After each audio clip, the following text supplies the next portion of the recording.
Hi, this is Sean Gaylord. Welcome to another episode of the Leadership Liner Notes podcast. And as I was looking at the calendar, I realized that this is the first episode of the podcast for the 2026 New Year. So, Happy New Year to all listeners and viewers out there. I hope that your 2026 is starting off on an upbeat and hopeful note, and that all good things are coming your way this year. I want to speak a little bit about one of my favorite artists, and probably of yours, especially if you are at a Red Sox game in the great city of Boston at Fenway Park, and maybe you are familiar with the song Sweet Caroline by Neil Diamond. There's been a lot of Neil Diamond in the news lately due to the recent film Song Sung Blue, based on a true story. It stars Hugh Jackman and Kate Hudson, and I highly recommend the film. It's a beautiful love story about two musicians who start a Neil Diamond tribute band, and it is a real life story, and it's a story that really does renew your hope. It's life affirming, and you'll end up singing along, smiling, laughing, cheering on the odyssey of these two individuals, and you'll be crying as well. So be sure to bring some Kleenex so that you don't sog up your popcorn. But I have been a Neil Diamond fan. I grew up with Neil Diamond. My mom was a super Neil Diamond fan, and I'll tell you, as a kid, I didn't dig it. I thought Neil Diamond was uncool. He wasn't like, my favorite band, the Beatles. And it really wasn't until college that I really began to really appreciate the music of Neil Diamond, his songwriting craft, and just his oeuvre of music. And I love all eras of Neil, but I'm particularly affectionate of the early era of Neil Diamond, and there's a great live album. It's his first live album. A lot of folks think Hot August Night, great album, don't get me wrong. It's epic in scope and symphonic in thinking, and probably one of the best live albums ever made. But I tend to dig Neil Diamond Gold, which if you're viewing, I happen to have a copy of here, and it was recorded live at the Troubadour on Santa Monica Boulevard in good old Hollywood, California, in July of 1970. And it's actually, the Troubadour is just a short drive from where I was born in Inglewood, California. So I also came out in the world in 1970. So both this album and I are about to turn 56 this year, and this is actually a first pressing, if I'm not mistaken. Take a look. You got the Uni label there, and I just love first pressings, and I love things of this nature.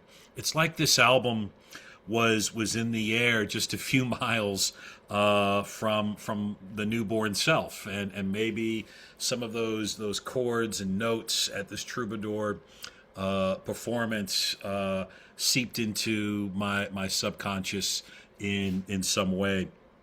The Troubadour, as some of you may know, is a legendary venue in Southern California, and it has hosted so many iconic artists: Elton John, Linda Ronstadt, Mike Nesmith, Rick Nelson recorded an incredible comeback album there, and it really does capture for Neil Diamond a pivotal moment, I believe, in his recording career. He is backed by three incredible musicians, so it's Neil very much stripped down, in a small nightclub setting with Carol Hunter on lead guitar and backup vocals.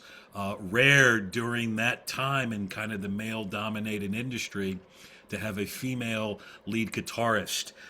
Eddie Rubin plays drums, and getting back to Carol Hunter, she did all kinds of different session work, and namely played with Bob Dylan. Eddie Rubin is the drummer, and in my research of this album, he played with Billie Holiday. Who knew?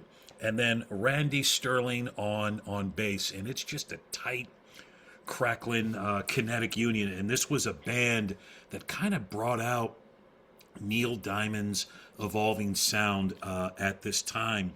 I remember discovering this album when I think I was a junior in college. I went to Catholic University in Washington, D.C., and the girl that I was dating at the time, we liked to go to used bookstores and used record stores. And I remember that was about that time that I really started getting into Neil Diamond, thanks to two good college friends and lifelong friends, Max Pizarro and Jeff Howard.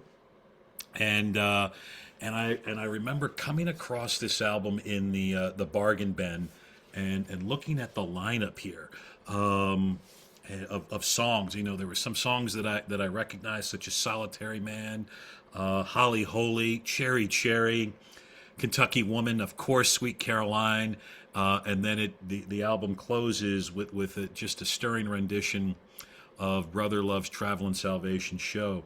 But then there were some other songs on this album that I didn't know and didn't recognize. He covers Joni Mitchell, her iconic song, Both Sides Now.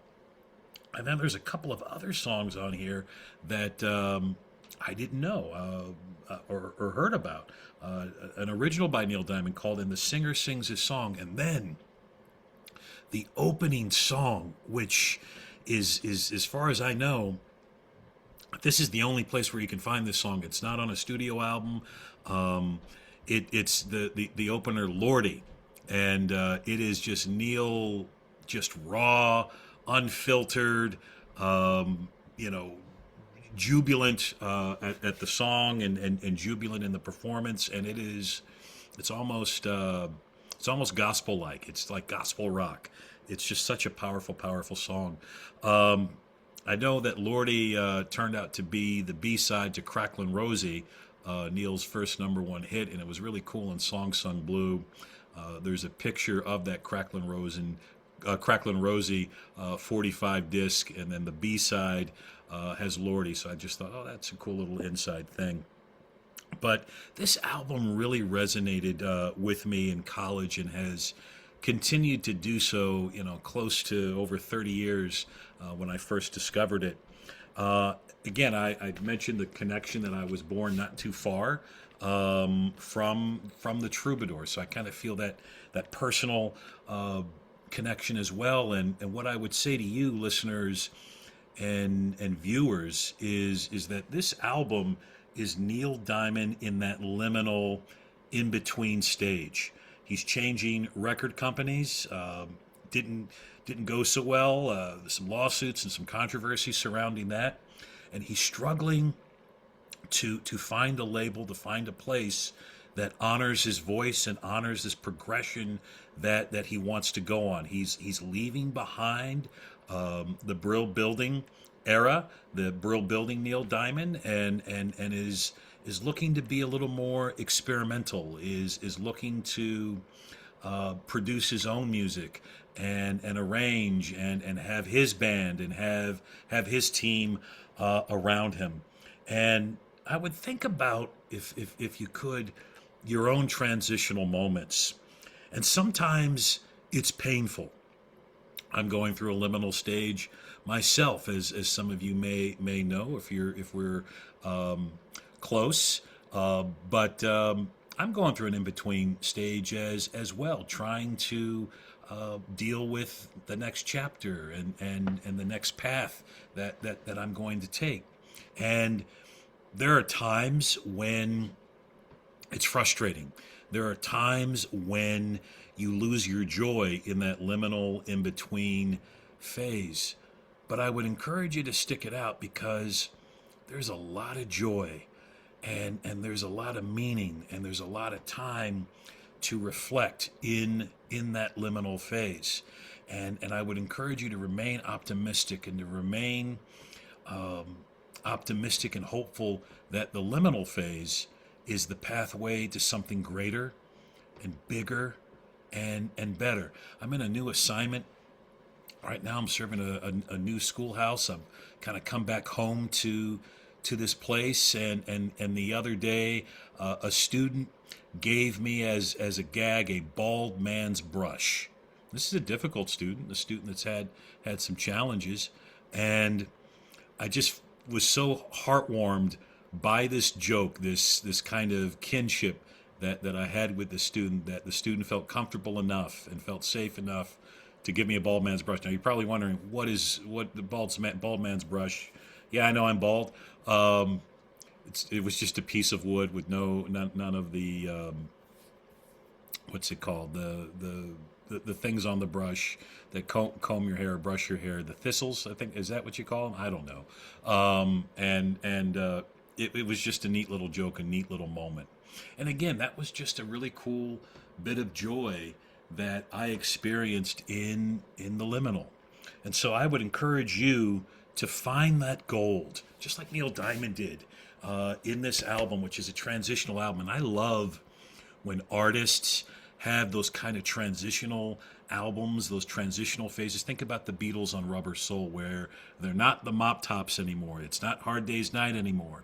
They're not doing quote-unquote teeny bopper music. They're beginning to explore their sound and play with form.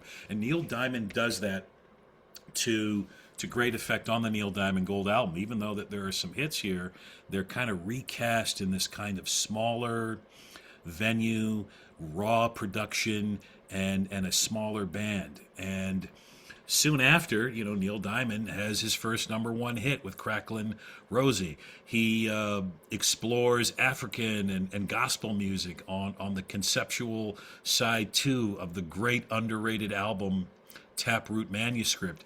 And all of these things kind of lead towards a progression that he's going towards in his career. Do yourself a favor and see Song Sung Blue. It's a great film. And do yourself a favor and track down Neil Diamond Gold. This really is a great, intimate, raw album, live performance. You can find it on your favorite streaming platform, or you can dig around in a used record store, and I'm sure that you will find a copy of it. In fact, I was at Edward McKay's, which is a used book and record store here in Winston-Salem, and I came across a copy of it, and I was just excited that someone was going to discover this world. Someone was going to discover gold. There's some young Neil Diamond fan who doesn't know about Neil, stripped raw in a small band in a small nightclub, and I was excited the listening adventures that this album was going to provide for that fan. So I do that sometimes when I'm looking through records or books. I go, oh man, I've read this book or I've heard this album. I wonder where it's going to land, or who's going to discover new treasures, or in this case, who's going to discover the gold. So check it out. Embrace joy, embrace those small joys in the liminal phase, and know that I've got your back, and know that I believe in you. Don't forget to share with the world your dreams, your visions, your ideas, because the world needs them, and you help make the world a better place. This is Sean Gaylord for the Leadership Liner Notes. Thanks for tuning in. Hope to catch you on the flip side.